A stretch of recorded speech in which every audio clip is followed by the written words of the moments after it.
Hey there, this is my sixth video, and in this video I'm going to be talking about links and just a few different things that have to do with links.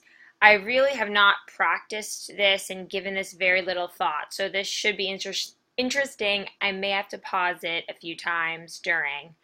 And for those of you who don't know, I'm Laurence Bradford from Learn to Code with Me, and my website is learntocodewith.me. Okay, great. So links have three main components. A tag, opening and closing, an href attribute, which this probably looks pretty familiar, right? This is just like a link. And then a title attribute.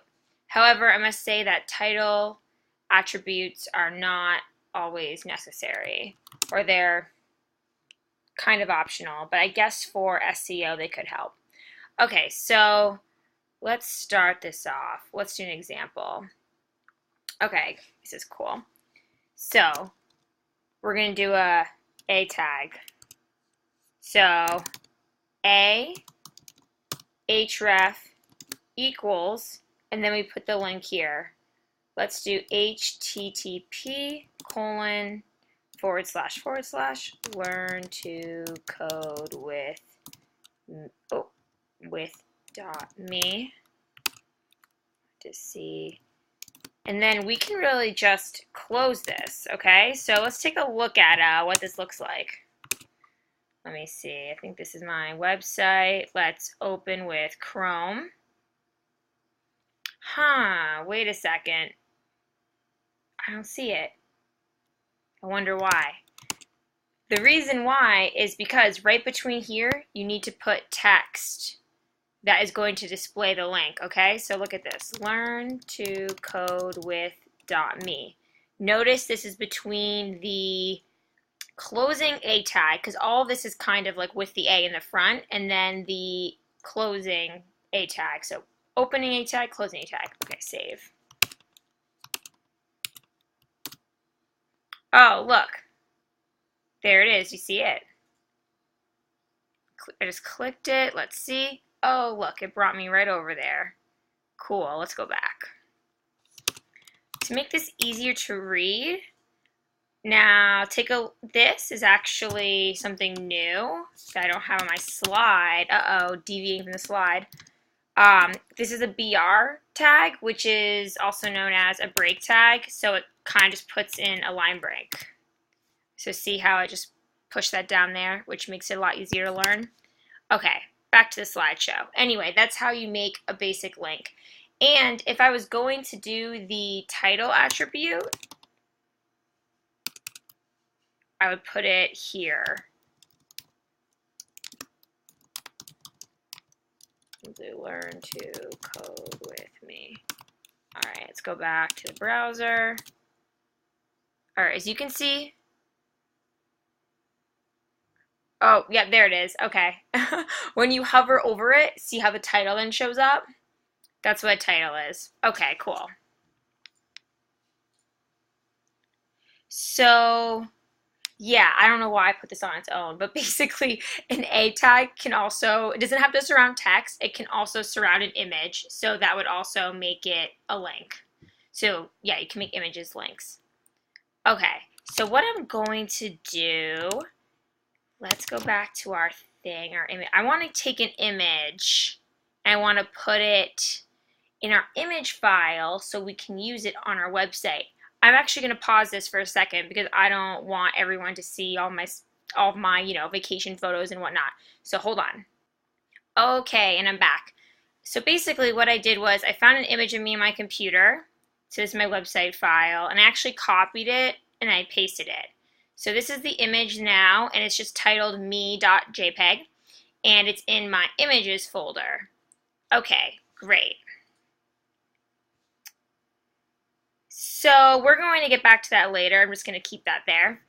And let's see, so link attributes. So links can have different attributes that tell it different actions, like opening a new tab or launching your email program. Those are two examples. The one in the new tab is target equals quotation marks, and then underscore blank. So I'll show you in the code how that works. So we have the title here, target equals, quotations, underscore blank, save.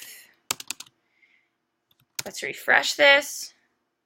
And now what this is going to do, when I click it, it's going to open it up in a new tab. Awesome, right? Now another example, I'm just going to copy this because it's kind of long to type out.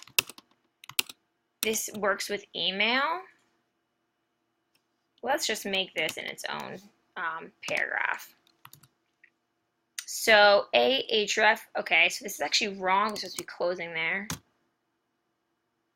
Wait, why?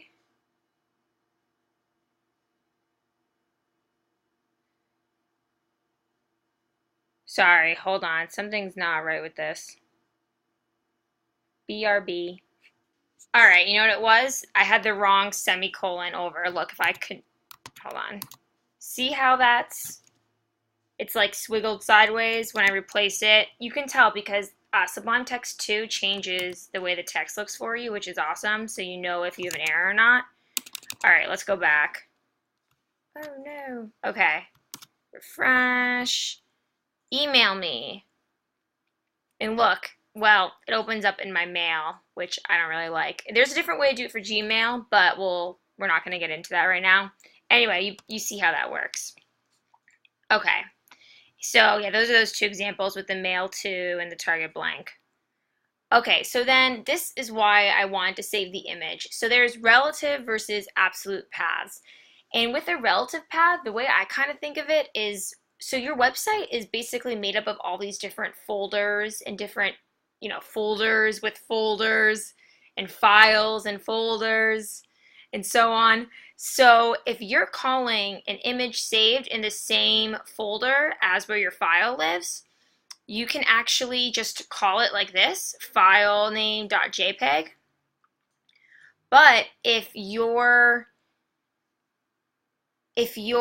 image is located in a different folder, like kind of what we're doing here, you would need to put images / the file name.jpg.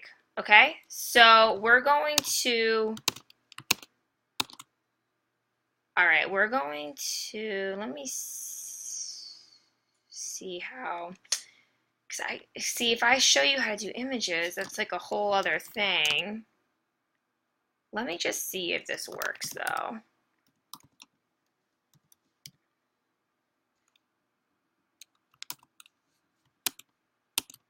Hold on, I apologize. All right, you can see that image in there.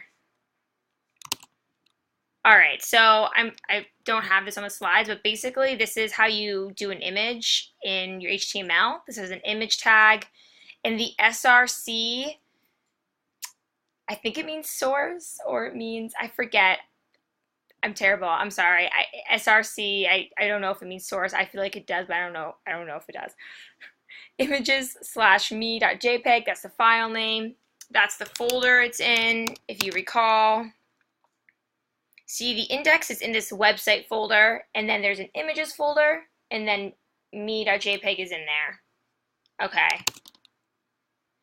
So this is an example of a relative path. Okay? And there's other ways you can link to documents within your website and do it just as this, without the full path, okay? Or the absolute path. But now, say I want to link to something with an absolute path. I'm going to go down here. I'm going to mix it up a bit.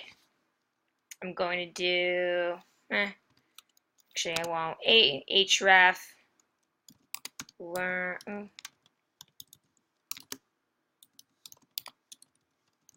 to code with .me / getting started. Now remember, we have to put text here, else you can't see it. All right.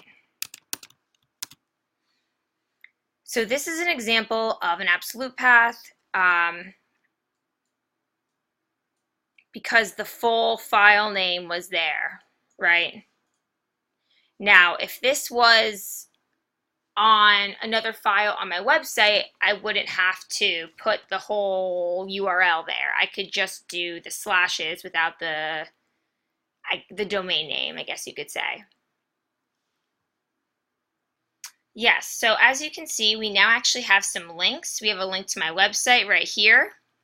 We have an email me link. We actually have a photo. We'll talk about those more later. I just really wanted to show you how it kind of worked, linking to the photo and the relative versus absolute path. And then I have another link down here.